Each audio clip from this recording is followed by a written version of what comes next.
성경처럼 바꿨어. 9장 19절에서 33절. 로마서. 내가 요한복음이라고 했나요? 로마서 9장 19절에서 33절입니다. 같이 교독하도록 하죠. 제가 먼저 읽겠습니다.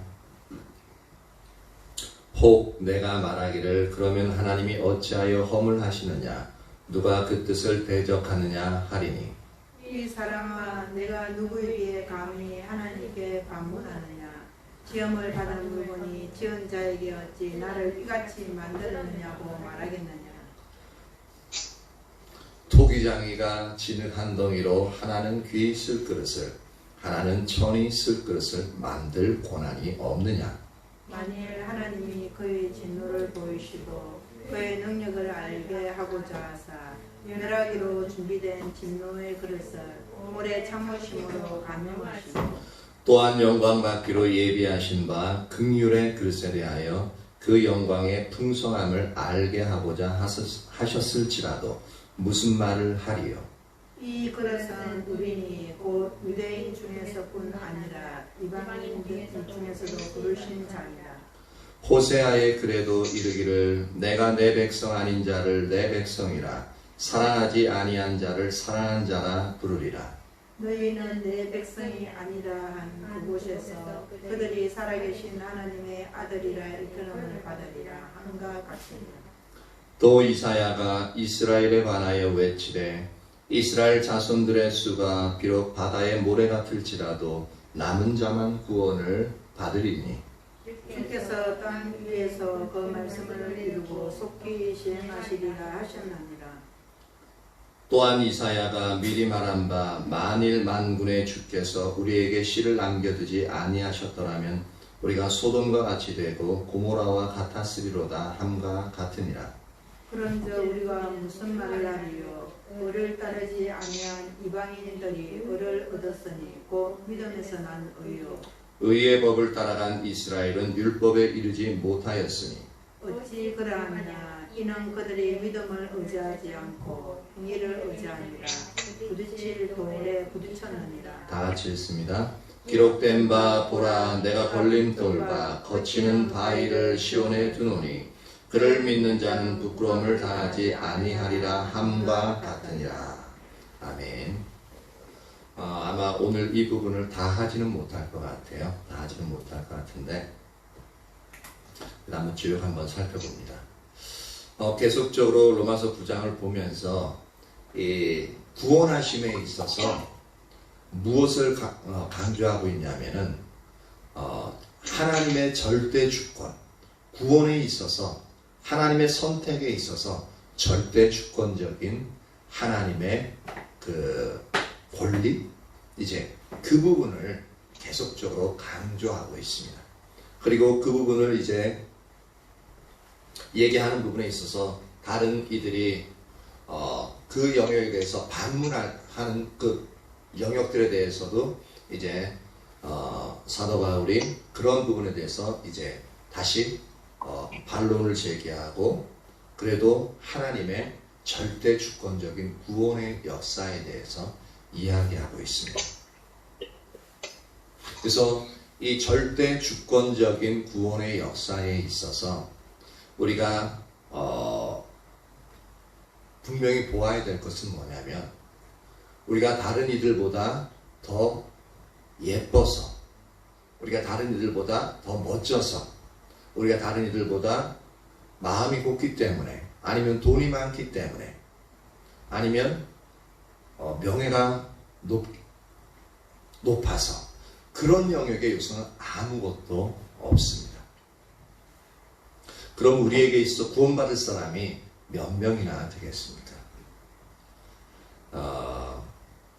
오직 이런 것 저런 모든 조건을 보시지 않고 하나님이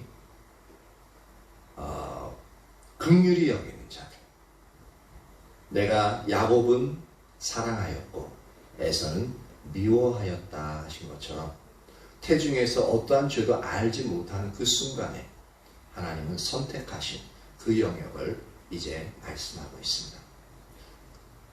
지금 우리가 또 살펴보겠지만 그렇다고 해서 우리 모두가 태중에서부터 또는 예배에서 나온 것처럼 창세 전부터 우리가 구원받기로 어떤 이는 버림받기로 예정되어진 그러한 영역의 부분을 말하기 위해서 그러한 부분은 아닙니다.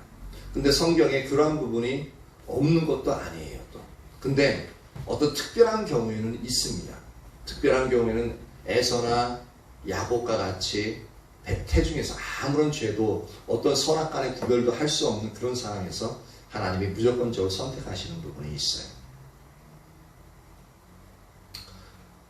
근데 그것도 어느 누가 잘나고 어느 누가 못나서 흠이 있어 버려지는 게 아니라는 겁니다. 저는 개인적으로 야곱보다는 에서가 인간적으로는 남자다울 뿐만 아니라 상당히 건장하고 오히려 더 이제 그런 영역에서 상당히 인간적인 면모로 봤을 때 우직하면서 그다음 남자답고 이렇게 리더십도 있는 그러한 부분으로서 이제 성경에는 이제 쭉 인물이 나와 있기 때문에 상당히 오히려 제가 선택하라면 아마 그런 사람을 선택할 것 같습니다. 왜냐하면 인간적인 모습을 봤을 때 실제로 야곱 같은 경우는 인간적인 모습이 어떻게 했냐면 거짓말 잘하기, 다른 사람을 이렇게 그러니까 내가 원하는 것을 얻기 위해서 수단들을 잘 사용합니다. 수단들을 잘 사용할 뿐만 아니라 다른 사람을 그러다 보니까 속이기도 하고요. 그 야곱은 그 아버지 이삭을 속였잖아요. 그렇죠? 물론 이제 그 어머니 리브가가 거기서부터 그러긴 했었지만 그래도 옳지 않은 줄 알면서도 그것을 자기가 장자 고난을 축복받기 위해서 그렇게 그 계획에 동참하게 되어지죠. 그러니까 이름서부터 약탈자예요. 약탈자.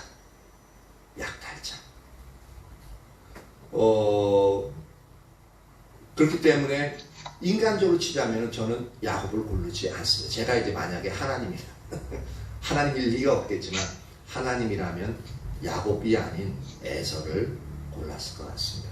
그러니까 하나님이 하신 부분에서는 어떤 특별한 부분이 있는 게 아니라 하나님의 그런 부분에 절대 주권이에요. 그러니까 쉽게 말하면 하나님 마음대로라는 부분입니다. 그렇다고 하나님 마음대로를 우리가 선택하듯이 마음대로 그런 영역으로는 또한 생각하지 마시기 바랍니다. 자, 이제 본문을 들어가는데요. 19절 로마서 9장 19절 혹 네가 나에게 말하기를 그러면 하나님이 어찌하여 허물하시느냐 누가 그 뜻을 대적하느냐 하니니. 그러니까 하나님이 어떤 이는 버리고 하나님은 어떤 이는 구원하신다고 하면은 그럼 하나님 원래 버리기로 그다음 악한 일을 하기로 이렇게 택정돼서 그 일을 했다면 하나님 뜻을 거역한 자가 아무도 없잖아요. 그렇죠? 하나님이 역할 정해준 대로 그 역할을 감당한 거니까 그 사람에게는 실제로는 그 역할이 맡겨져서 그렇게 된 거니까 그 사람이 잘못한 거 없잖아요. 그렇죠? 하나님이 그 역할을 하게 했으니까 이 말이 이치적으로 맞아요. 합리적으로 맞습니다. 그렇게 이제 질문을 하니까 20절에 이 사람아 네가 누구에게 감히 하나님께 방문하냐. 즉 하나님이 이렇게 하셨는데 왜 하나님 앞에 이게 불합리하다고 그렇게 이제 방문하느냐라는 겁니다. 지음받은 물건이 지은 자에게 어찌 나를 이같이 만들었느냐 말하겠느냐. 그러니까 어떤 거는 여기서 지금 요 앞에서도 보면은 컴퓨터로, 어떤 거는 마이크로, 어떤 거는 핸드폰으로, 어떤 거는 손으로 여러 가지 이제 쓰임새에 맞게끔 하나님이 만드시잖아요. 그러니까 사람들도 그렇게 사람이 만들잖아요. 마찬가지로 하나님도 하나님의 이제 권세가 뭐냐면 이렇게 그러니까 만드는 자가 만드는 사람의 마음대로 만들 권한이 없느냐라는 겁니다. 당연히 있죠. 그러면서 한 가지 예를 듭니다. 21절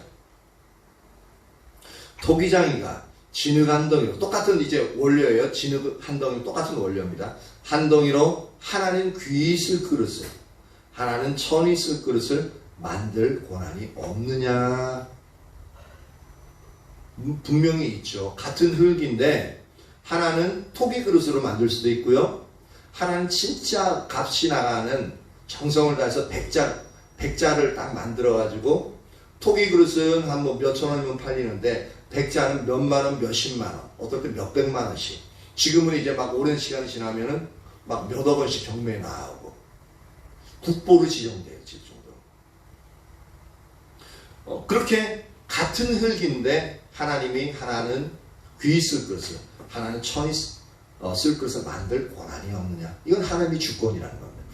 어떤 역할이 이렇게 되어지든 귀하게 쓰이든 천하게 쓰이든 그거는 따져 물을 게 아니라 하나님의 주권이다라는 겁니다. 근데 여전히 우리가 이런 말 들으면 약간 불편해요. 아니 하나님 그렇게 만들어 놓고 나한테 뭐라 그래?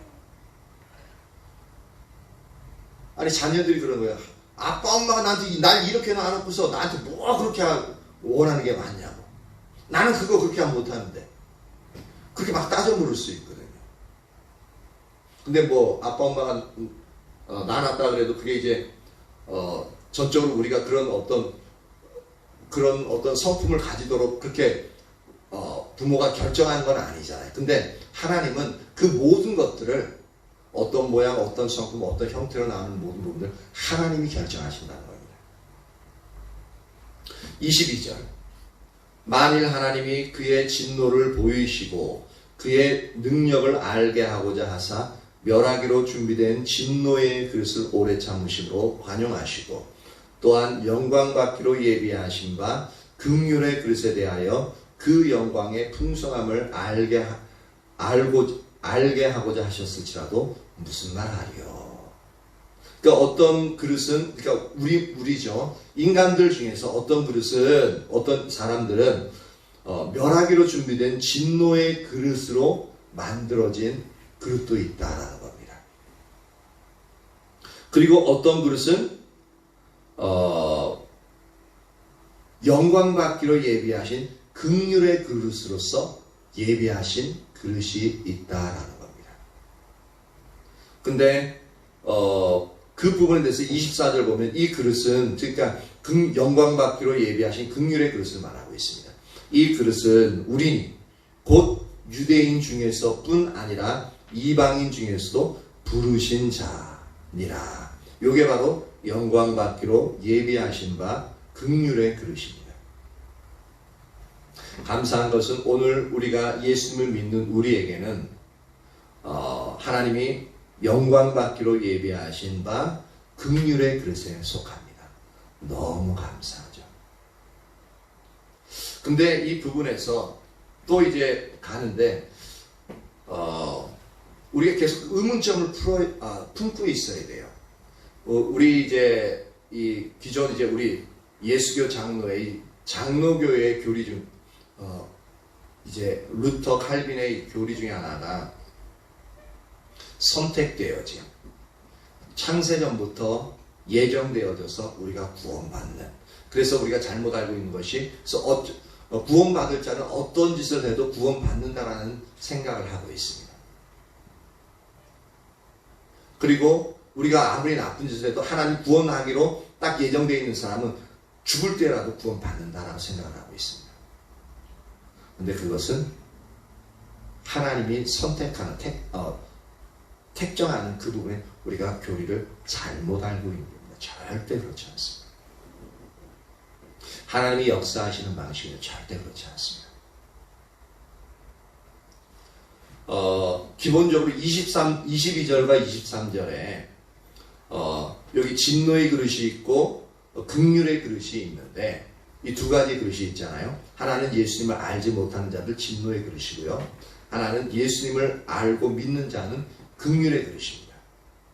그런데 여기서 전제로 우리가 한 가지 분명하게 이제 짚고 넘어가야 될 게 뭐냐면,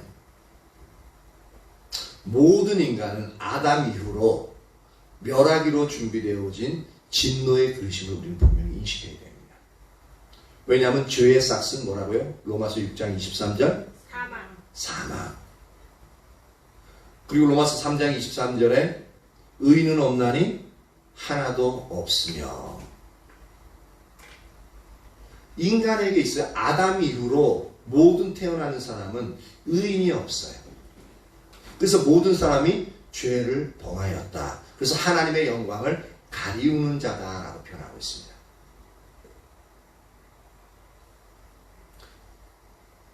그리고 그 진노의 그릇이라는 건 뭐냐면 죄의 대가는 죄의 싹은 사망이라고 했는데, 즉 진노의 그릇은 영원한 죽음에 빠질 수밖에 없는 그러한 존재들이라는 거예요. 그게 바로 언제부터? 아담 이후로부터 태어나는 모든 자들, 그 진노에 멸망하기로 준비된 진노의 그릇이라는 겁니다. 본질적으로 우리는 어둠의 자식들이고, 본질적으로 우리는 그렇게 멸하기로 준비되어진 진노의 그릇입니다. 그게 바로 우리가 조상 때부터, 아담 때부터 죄로 인해서 그렇게 되어졌다라는 겁니다.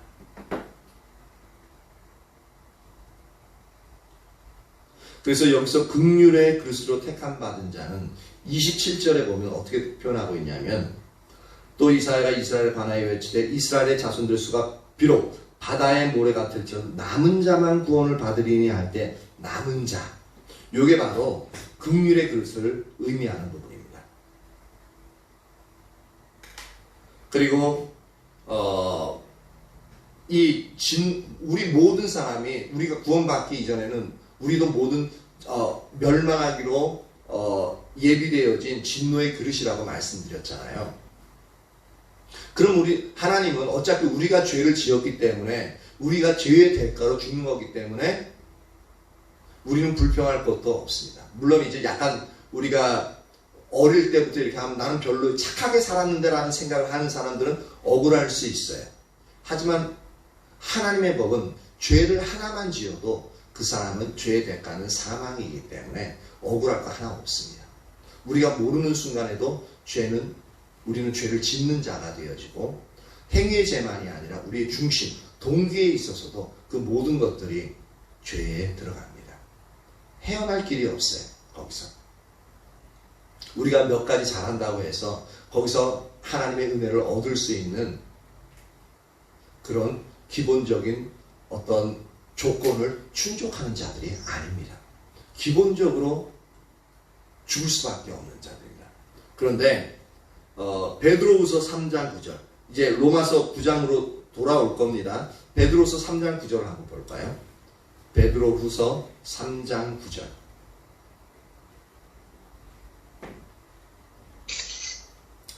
베드로후서 3장 9절입니다.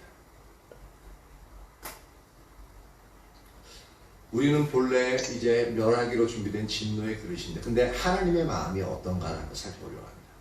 과연 그러면 하나님은 우리 모두를 그냥 어차피 죽어 마땅하니까 그냥 냅두시는가? 그리고 그렇게 이제 인간의 생로병사를 통해서 희노애락을 가운데서 그렇게 그냥 죽어가게끔 놔두시는가라는 겁니다. 왜냐하면 그 대가가 그러니까. 근데 베드로후서 3장 9절 보면 하나님의 마음을 알 수 있습니다. 같이 한번 읽어볼까요? 시작. 주의 약속은 어떤 이들이 더디다고 생각한 것 같이 더딘 것이 아니라 오직 주께서는 너희를 대하여 오래 참으사 아무도 멸망하지 아니하고 다 회개하기에 이르기를 원하시느니라. 하나님의 가장 기본적인 마음은 우리가 모두가 죄로 인해서 멸하기로 준비되어진 진노의 그릇으로 우리가 태어나지만, 하나님의 기본적인 마음은 뭐냐면은 우리 모두가 멸망하지 않고, 진노의 그릇을 멸망하지 않고 다 회개해서 긍휼의 그릇, 영광받기로 예비되어진 긍휼의 그릇으로서 우리가 다시 회복되어지길 원하시는 게 하나님의 마음이다라는 겁니다. 그래서 하나님은 우리가 구원받을 수 있도록 하기 위해서 한 가지를 하시는데, 그게 뭐냐면 아까 베드로서 3장 9절 보면 주의 약속은 어떤 이들이 더디다고 생각하는 것 같이 더딘 것이 아니라 오직 주께서는 너희를 대해 오래 참으사. 왜 오래 참냐면 아무도 멸망하지 않도록 하기 위해서. 참을 수 있는 만큼, 참을 수 있을 만큼 하나님 오래 참으셔요. 그게 하나님의 성품 중에 하나입니다. 근데 끝까지 참으시지는 않고요. 오래는 참으십니다. 근데 그 오래 참으시는 그 오래 참는 그 기간이 언제냐면 우리가 개인적으로 하나님 앞에 갈 때까지 기간입니다. 우리가 이 땅에 있을 동안이에요. 그러니까 엄청나게 긴 시간을 우리에게 참아주시는 거죠.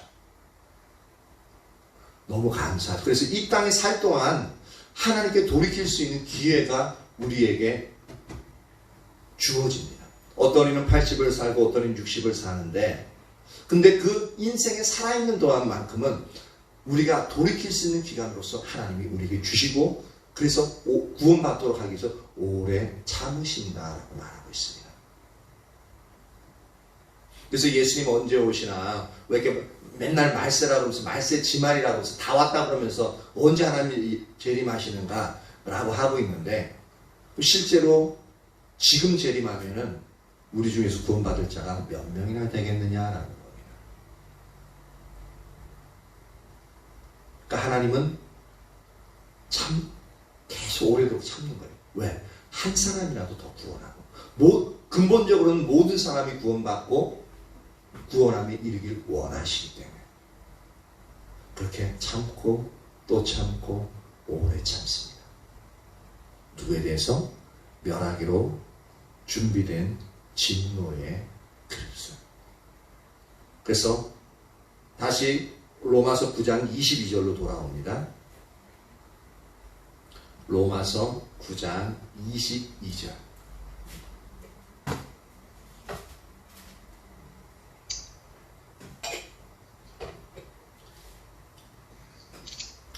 그래서 거기 22절 보면 멸하기로 준비된 진노의 그릇을 오래 참으심으로 관용하시고 왜 그렇다고 그랬어요? 그 중에 구원하시기 위해서 그 관용하시고 또한 영광 받기로 예비하신 바 긍휼의 그릇에 대하여 그 영광의 풍성을 알게 하고자 하셨을지라도 무슨 말하리요? 여기서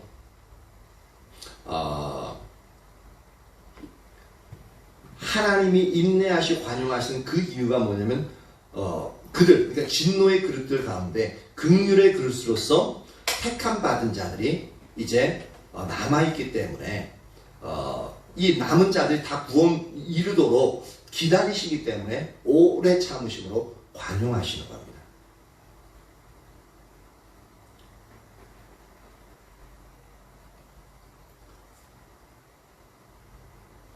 그러면은 아까 전에 얘기했던 것처럼 그러면 이제 하나님이 선택하신 자들을 구원하신다. 그래서 예정론에서 아까 잘못되었다는 부분이 이제 어떤 사람 구원받을 사람 딱 찍어놓은 사람 그 사람 구원받기까지 이렇게 이제 기다리시느냐. 근데 성경에는요 누구를 예정했다. 그 예정한 사람이 구원받을 때까지 하나님 참으신다. 그렇게 표현하고 있지 않습니다.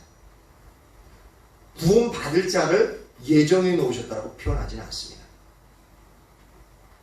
즉 우리가 알듯이 저 사람은 구원받은 백성이기 때문에 하나님의 백성이기 때문에 언젠간 구원받을 거야 라고 하면서 그 사람을 딱 창세전부터 예비해놨다라고 표현을 하지 않습니다.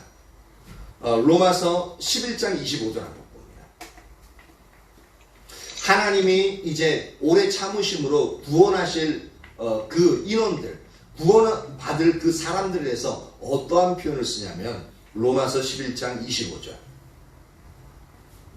같이 한번 읽어볼까요? 로마서 11장 25절 형제들아 너희가 스스로 지혜 있다 하면서 이 신비를 너희가 모르기를 내가 원하지 아니하노니 이 신비는 이방인의 충만한 수가 들어오기까지 이스라엘의 더러는 우둔하게 된 것이다. 그리고 26절에 보면 이제 그 이후 이방인의 충만한 수가 들어오면 이스라엘 전체가 구원받는다라고 표현하고 있습니다. 그때 이제 예수님이 재림하시게 되어집니다. 여기 보면은 하나님이 오래도록 참으시는 이유 중에 뭐냐면은 이방인의 충만한 수, 그러니까 이방인에게 있어, 즉 우리가 이방인이잖아요. 유대인 외에 이스라엘에 있는 그 유대인 외에 이방인은 우리 모두 열방에 있는 모든 사람들을 말합니다. 그래서 그 이방인의 충만한 수, 그러니까 하나님이 구원받기로 구원하기로 예정하신 숫자가 있다는 겁니다.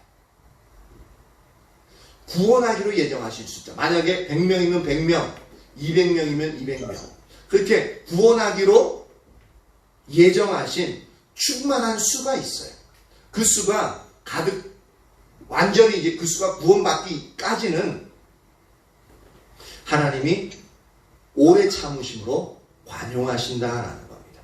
그래서 여기서 보면 누구누구는 구원받기로 예정되어 있다라고 말하고 있지 않죠. 근데 숫자는 되어져 있어요. 몇 명 정도는 내가 구원하겠다라고 하나님이 예정하신 수가 있습니다. 근데 그 수는 우리가 상상 이상으로 엄청나게 많습니다.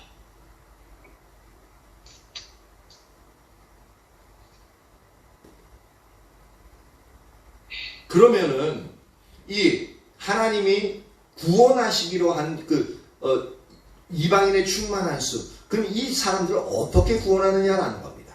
아까 전에 제가 예정론 하면서 창세전부터 선택되어서 구원받을 자가 이제 있다라고 이제 에베소서는 그런 쪽으로 많이 쓰고 있는데, 성경은 그 하나만 볼 게 아니라 그 하나만 보면은 우리가 생각하듯이 구원받을 자가 정해져 있다라고 보는 것이 맞습니다.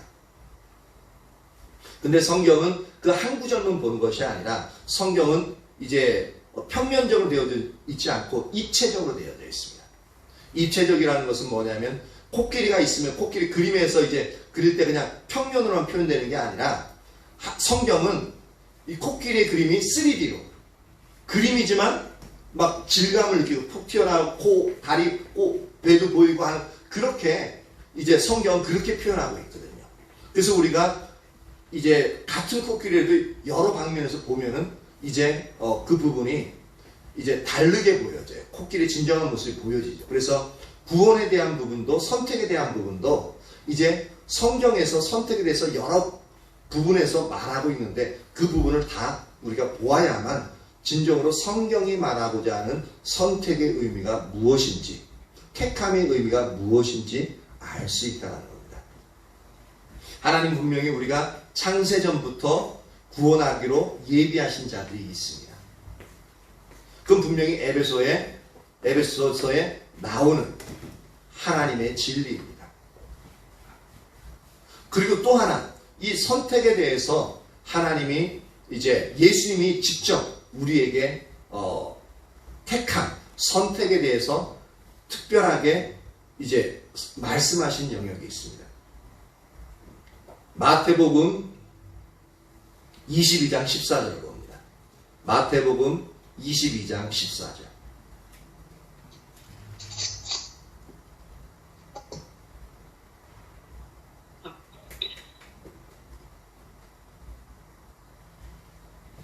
마태복음 22장 14절.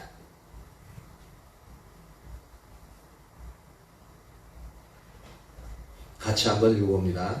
시작. 청함을 받은 자는 많되 택함을 입은 자는 적으리라. 여기서 택함을 입었다는 표현이 뭐냐면은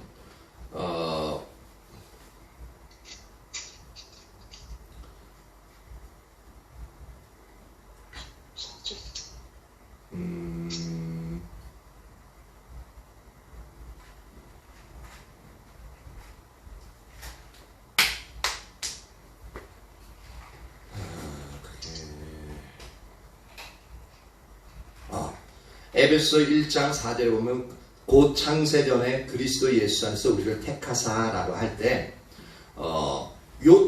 그리스도 예수 안에서 이제 창세전에 그리스도 예수 안에서 우리를 택하사라는 이 부분하고 이 부분과 지금 마태복음 22장 부분에서 이제 청함을 받은 자는 많되 택함을 입은 자는 적으니라 해서 이 택함과 서로 겹쳐서 생각해야 된다는 겁니다. 요 택함과. 근데 요 택함을 어떻게 예수님은 표현하고 있냐면, 위에 그 내용이 뭐냐면, 왕이 그 아들을 결혼시키기 위해서 혼인잔치를 베풉니다. 혼인잔치를 베풀어서 이제 왕이 행사에 이제 초청하기로 예정한 사람들이 있어요. 그러면 이제 왕이 초청한 거니까 아무나 초청하지 않겠죠. 왕이 보기에 이제 귀한 그리고 초청할 만한 사람들을 이제 전부 다 초청하겠죠. 그렇죠? 그래서 그런 사람들을 이제 왕자의 혼인잔치가 예비되었으니 여러분들은 이 혼인잔치에 참여해 주십시오라고 초청장을 그의 다스리는 백성들에게 초청장을 보냈습니다. 그것도 귀한 사람들에게.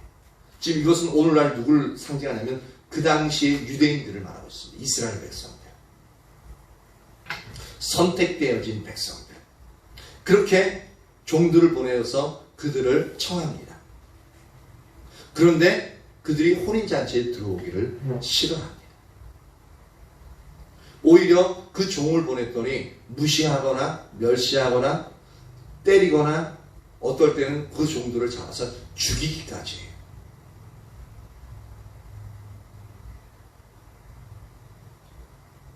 어떤 사람은 뒤도 보라니까 자기 밭으로 가고, 어떤 사람은 자기 사업하러 가고, 남은 자들은 종을 잡고 모욕하고 죽였다라고 말하고 있습니다. 우리의 모습하고 비슷하죠. 어떤 모습이요? 예수님 믿고 구원 받으십시오 라고 하는데 우리는 그거 당신이 날 믿으세요? 나는 내일에 바빠요. 여기 이제 상가 이제 전도하러 다니면 뭐라 그러는 줄 아세요? 주일날 주말이 장사 잘 되기 때문에 지금은 교회 갈 틈이 없다고. 요게 뭔 줄 아세요? 요게 바로 한 사람은 자기 사업하러 가고 하는 거랑 똑같습니다. 우리가 주일날도 사정이 있어서 이제 일하러 가야 돼요. 일하고 이제 하는 부분들. 이제 이런 부분들이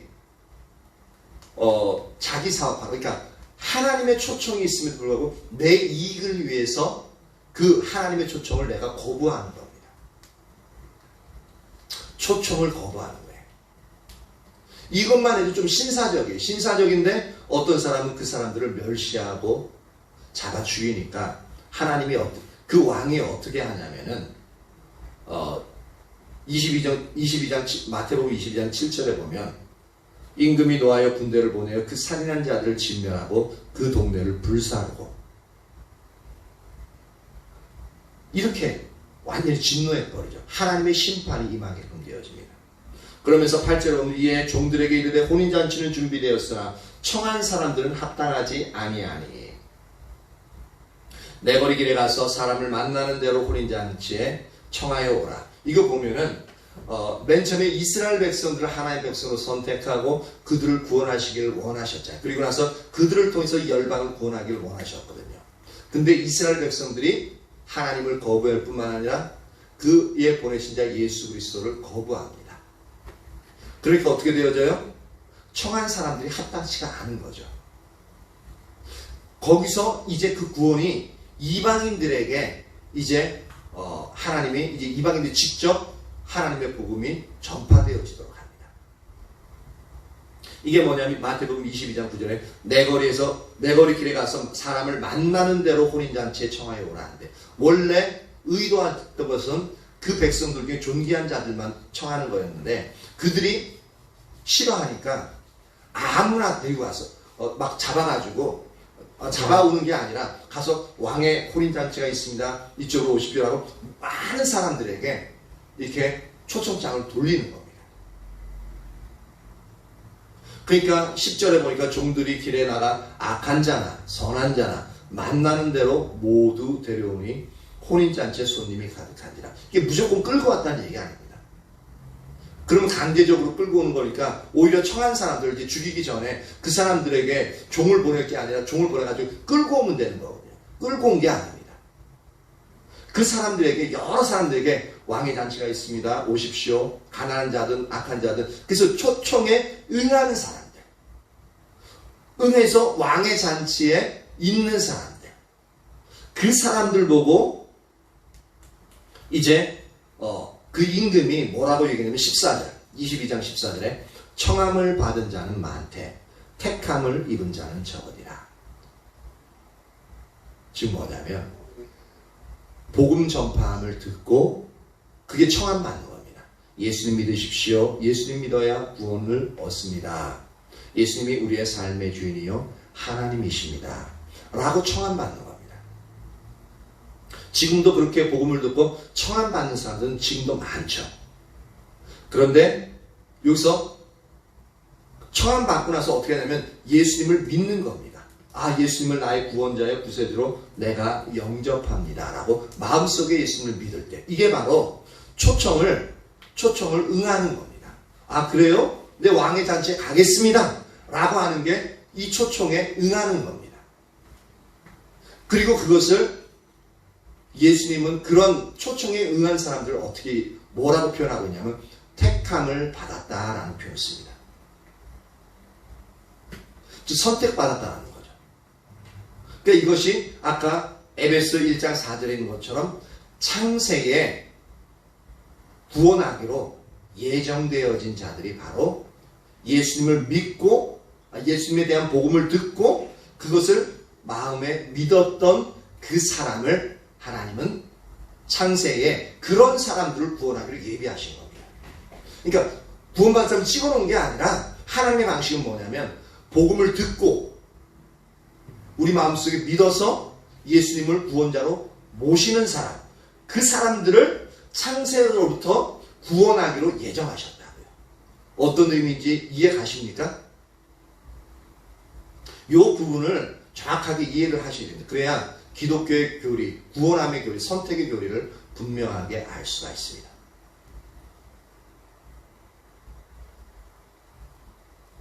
이게 바로 택함을 받았다라는 부분에 있어서 성경이 말하고자 하는 의미입니다. 근데 우리가 너무나도 왜곡되게 알고 있죠. 그런데 우리가 한번 구원받은 자는 여기서 또 잘못하면은 이제 또 이단 시비가 걸릴 수 있는데 한번 잘 보십시오. 이렇게 우리가 구원받고 이제 우리가 영광받기로 예비하신 긍휼의 그릇이 되었어요. 우리가 원래 진노의 그릇이었는데 예수님을 믿음으로 말미암아 로마서 9장 다시 돌아왔습니다. 영광받기로 예비하신 바 긍휼의 그릇이 되었어요. 그래서 그 영광의 풍성함을 알게 하고자 의도하신 자들이 바로 예수님을 믿고 구원함을 받은 자, 이들을 이제 선택받은 자들이라고 표현하고 있습니다. 근데 그러면은 와, 우리는 이렇게 봐봐, 이제 이스라엘이 구원받기를 이제 예수님을 안 믿기 때문에 우리는 구원받았어. 그리고 하나님은 한번 구원받은 자를 이제 실어버리지 않으셔. 그래서 자부심을 가질 수, 구원받은 것에 대해서 자부심을 가질 수 있어요. 이스라엘도 얼마나 큰 자부심을 가지고 있는 거예요. 우리보다 더 큰 자부심을 가지고 있습니다. 선택되어진 민족이라는 부분에서. 우리도 선택된 사람들이잖아요. 그러면 이스라엘이나 지금 우리 현재 가지고 있는 선택에 대한 부분이나 다를 바가 없습니다. 근데 이스라엘이 그런 선택, 자부심을 가지고 있음에도 불구하고 지금은 예수님을 안 믿기 때문에 구원받지 못하는 자리에 지금 버려져 있거든요. 이 부분에 대해서 로마서 11장으로 다시 한번 갑니다. 로마서 11장 13절부터 갑니다. 로마서 11장 13절. 성경은 우리가 믿음으로 구원받았기 때문에 믿음으로 구원받아서 우리가 구원함을 얻었다라고 표현하고 있는데, 우리가 진짜 주님을 신뢰하지 않고 주님을 믿지 아니하면 우리가 어느 자리에 가게끔 되어지는지를 또한 경고하고 있습니다. 사도 바울이 창세전부터 예정하셨다라고 표현하고 있지만 이 로마서에는 우리가 그렇게 해서 구원받았다 할지라도 우리가 믿지 않는 자리에 가면 어떻게 되어지는가 한번 봅니다. 13절, 11장 13절. 내가 이방인인 너희에게 말하노라. 내가 이방인의 사도인 만큼 내 직분을 영광스럽게 여기노니 이는 혹 내 고륙을 아무쪼록 시기하게 하여 그들 중에서 얼마를 구원하려 함이라. 이건 뭐냐면 내가 이방인의 복음을 전함으로 말미암아, 아니 이방인도 예수님이 구원받는다면 당연히 우리 민족에서 나온 메시아가 예수니까 당연히 우리가 예수님 믿고 구원받아야 되지 않느냐라는 그 시기심을 통해서도 이제 그들 중에 얼마를 구원받게 하기 위해서 이방인의 사도가 된 것을 내가 자랑스럽게 여긴다는 겁니다. 15절. 그들을 버리는 것이 세상의 화목이 되었고, 즉 이스라엘 백성들을 버리는 것이, 그러니까 이스라엘 백성들을 버리고 이제 그 복음이 누구에게 향해요? 세상 열방, 이방인에게 향하게 됐잖아요. 그러니까 그 말을 하는 겁니다. 그들을 버리는 것이 세상의 화목이 되었거든. 그 받아들이는 것이, 즉 이스라엘 백성들을 다시 하나님의 자녀로 받아들이는 것이 죽은 자 가운데서 살아나는 것이 아니면 무엇이 더 큰 놀라운 능력, 기적이 일어난다는 겁니다. 16절. 제사는 처음 익은 곡식 가루가 거룩한 즉 떡덩이도 그러하고 뿌리가 거룩한 즉 가지도 그러하니라. 또한 가지가 얼마 꺾였는데 돌 감람, 그러니까 가지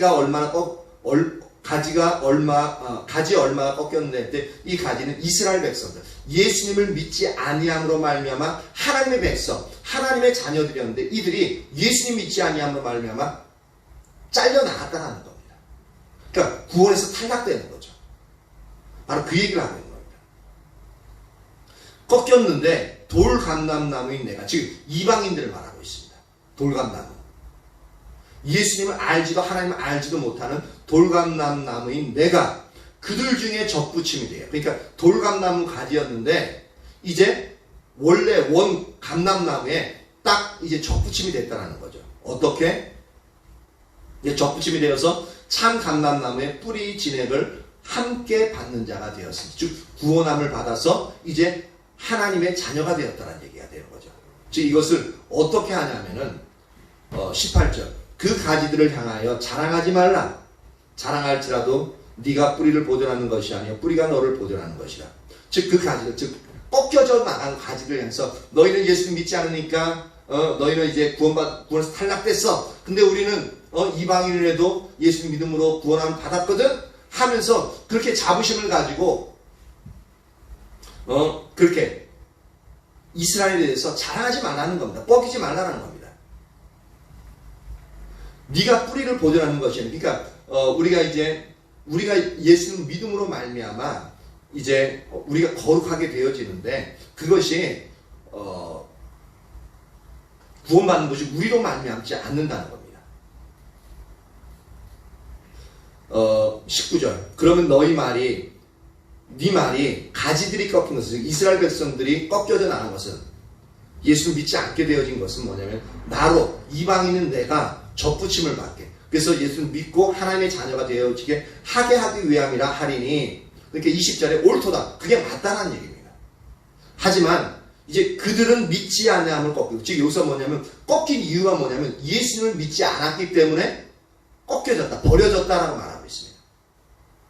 너는 예수님을 믿음으로 섰느냐, 즉 하나님의 자녀가 되었다라는 거죠. 그렇기 때문에 높은 마음을 품지 말고 도리어 두려워하라.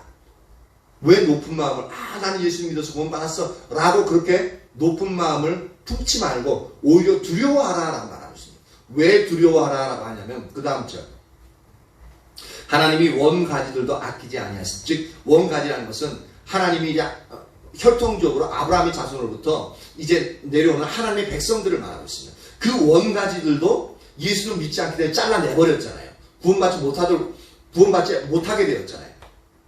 그 원가지들도 아끼지 아니했는데 너희도 아끼지 아니하시라. 너희, 즉 이방인들이 이제 예수님 믿어서 접붙임됐다고 했잖아요. 근데 너희도 아끼지 않으시거든, 즉 잘라줄 수 있다는 얘기입니다. 우리도 예수님 믿으면은 그냥 예수님 믿고 난 이후에 아무런 삶을 우리가 원하는 대로 삶을 살아도 하나님께 구원받는다는 그런 얘기가 아닙니다. 이스라엘은 예수님을 구원자로 모시지 않았을 뿐만 아니라 그들 삶의 주인으로 모시드리지 않은 거거든요. 근데 그들은 나름대로 하나님을 믿어요. 우리가 예수님을 믿음으로 말미암아 구원함을 받았는데, 우리가 진정 예수님을 믿는다면 예수님이 우리의 주인으로서 우리의 삶을 그렇게 예수님 말씀하신 대로 우리가 삶을 살아가야 됩니다. 근데 그렇게 삶을 살아가지 않으면 두려워하라는 얘기입니다. 왜냐하면 너희들도 잘려줄 수 있다는 겁니다. 아끼지 아니하시라는 건 뭐냐면 잘려줄 수 있다고요. 구원에서 여기서는 탈락되어질 수 있다는 얘기가 되어집니다. 22절. 그러므로 하나님의 인자하심과 준엄하심을 보라. 넘어지는 자들에게, 즉 예수를 믿지 않는 넘어지는 자들에게 준엄하심이 있으면, 즉 심판, 잘려지는 그런 부분이 있으면 너희가 만일 하나님의 인자하심에 머물러 있으면 그 인자가 너희에게 있으리라. 여기서 하나님의 인자하심에 머물러 있다는 그 표현은 뭐냐면 요한복음 15장 10절에 보면 내가 아버지의 계명을 지켜 그의 사랑 안에 거하는 것 같이 너희도 내 계명을 지키면 내 사랑 안에 거하리라. 즉 하나님의 인자하심에 머물러 있다는 것은 뭐냐면 아버지의 계명, 즉 예수님의 계명을 우리가 지켜나가는 겁니다. 여기서 지켜나가는 것이 그냥 의무적으로 지켜나가는 게 아니라 예수님을 사랑함으로 말미암아 하나님을 사랑하기 때문에 사랑하는 분의 말을 존중하고 지키기 싶은 겁니다. 그렇게 사랑함으로 말미암아 하나님의 말씀을 지켜나가는 것을 말하고 있습니다. 이게 바로 하나님의 인자하심에 머물러 있는 것입니다. 그러면 머물러 있으면 인자가 그 인자 하나님의 사랑이 너희에게 있으리라. 그렇지 않으면 즉 하나님의 인자하심이 머물러 있지 않으면 아까 얘기한 것처럼 하나님을 사랑함으로 하나님 말씀을 지켜나가지 아니하면 너희도 찍히는 바 되라. 분명히 찍힌 바 된다고 말하고 있죠. 접붙임 붙었다가도 잘려나갈 수 있다고요. 성경이 그걸 얘기하고 있습니다. 그래서 천국 지옥 간증하는 분들 중에 간증서에 보면 왜 목사님이 지옥에 와 계시죠? 왜 장로님이 지옥에 와 계시죠? 그래서 어떤 경우에는 어떤 분이 이제 우리 유명한 교단, 가장 큰 교단의 그 목사님이 이제 있는데 어떤 분이 그분이 살아계실 때 이제 어떤 분이 지옥에 가서 보니까 천국에 가서 보니까 그분을 찾을 수가 없더래요. 그래서 오히려 지옥에 갔더니 그분이 계시더라는 거예요.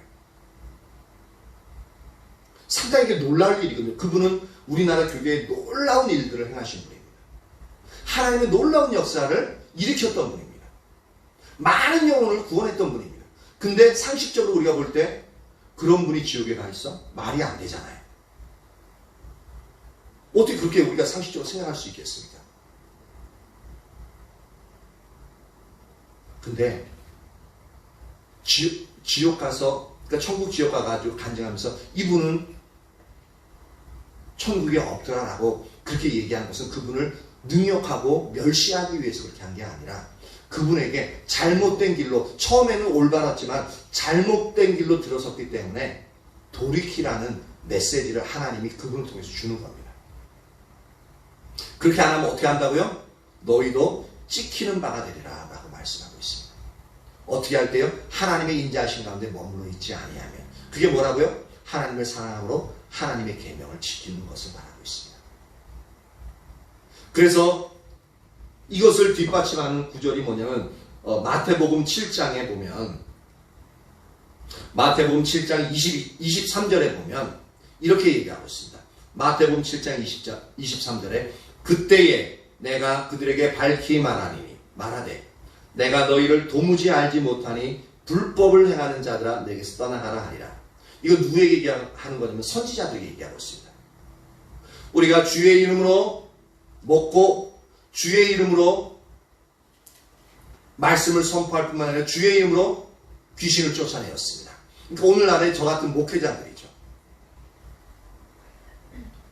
근데 예수님이 하시는 말씀이 뭐냐면 그때에 내가 그들에게 밝히 말하되 내가 너희를 도무지 알지 못하느니. 왜 알지 못하냐고 표현하고 있냐면은 불법을 행한다라고 표현하고 있습니다. 불법은 하나님의 말씀대로 그들이 삶을 살지 않았다는 겁니다. 하나님의 말씀대로 하나님의 의도대로 말씀을 선포하지도 않았고 하나님의 말씀대로 하나님의 방법대로 그들을 치료하지도 않았고 하나님의 방식대로 삶을 살아가지 않았다는 겁니다. 그러한 자들은 예수님이 모른다라고 내친다는 겁니다. 이게 바로 너희도 찍히는 바가 되리라는 표현입니다. 그러니까 우리가 지금 현재 예수님 믿었다고 룰루랄라 나는 천국에 대한 천국 행티켓을 샀어. 아니요, 그렇지 않습니다. 그렇다고 이 말 하면 또 두려워질 수 있는데 그럴 필요는 없고요.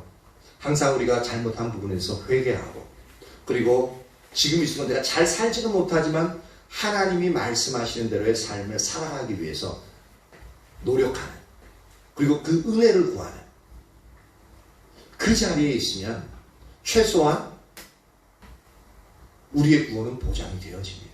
왜냐하면 계속적으로 회개하니까, 회개하고 주님 앞에 돌이키고 주님의 뜻대로 살아가려고 하니까 최소한 구원은 보장받지만, 근데 하나님의 일들을 행하지 못하면 하늘나라에서 받을 상급은 우리가 기대하지 않는 것이 좋습니다. 근데 아무리 엎드려도 이제 천국 자체, 천국 가는 것만 해도 감사할 일이긴 하죠. 근데 이왕이면 이 땅에 있을 때 천국에 있어서 큰 상급을 쌓아놓을 수 있는 유일한 기회입니다. 예수님을 믿을 뿐만 아니라 하나님이 우리에게 말씀하신 대로 삶을 살아갈 때 하늘나라에 우리의 상급이 점점 쌓이고, 이 땅에서는 하나님의 영광을, 우리를 통해서 하나님의 영광이 드러나요. 지금 이제 시간이 좀 많이 지났는데 죄송합니다. 오늘 이제 이 부분이 이제 하나로 연결되어 있어서 쭉 얘기하는데 이게 상당히 중요한 부분입니다. 해도 사람들이 까먹고 잘 이해하지 못하고 논리적으로 이해하지 못하는 영역 중에 하나입니다. 그래서 우리는 예수님을 믿음으로 끝나는 게 아니라 예수님을 믿는 것은요, 중생, 즉 생명을 얻었다는 얘기잖아요. 생명을 얻은 걸로 우리가 애도 이제 태어나면 다 끝나는 겁니까? 아니죠. 크고 양육되어져서 자신의 삶을 살아가고 거기서 열심히 노력해서 또 가정을 이루고 책임을 져야 되잖아요. 올바른 삶을 살아가야 되잖아요. 그게 바로 구원받고 난 이후의 성화의 삶입니다.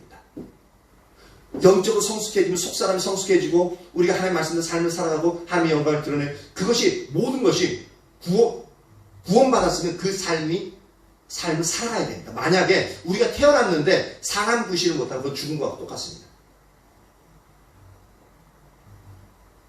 우리의 구원은 중생과 성화와 영화, 이 모든 게 합쳐서 구원이라는 단어로 이제 표현되어집니다. 좀 무거울 수도 있고 어려울 수도 있는 부분이고, 그래서 이 부분을 좀 자세하게 나누었는데, 저와 여러분이 분명한 것은 뭐냐면 우리는 하나님의 절대적인 주권에 의해서 이제 진노의 그릇이 아니라 이제 하나님의 풍성한 영광을 알게 하실 긍휼의 그릇으로 부르심을 받았다라는 겁니다. 이 긍휼의 그릇으로 부르심을 받았는데 이제 그러면 우리가 어떻게 살 것이냐, 계속적으로 그 긍휼의 그릇으로서 어떻게 남아있을 것이냐라는 것은 우리가 계속 주님을 찾으면서 하나님이 내게 원하시는 그 삶을 살아가기로 애쓰고 살아가는 자리에 있어야 한다는 겁니다. 그럼 살아가지 못할 때는 어떻게 하느냐? 그것도 하나님 우리에게 이제 방편을 주신 게 회개하라는 겁니다.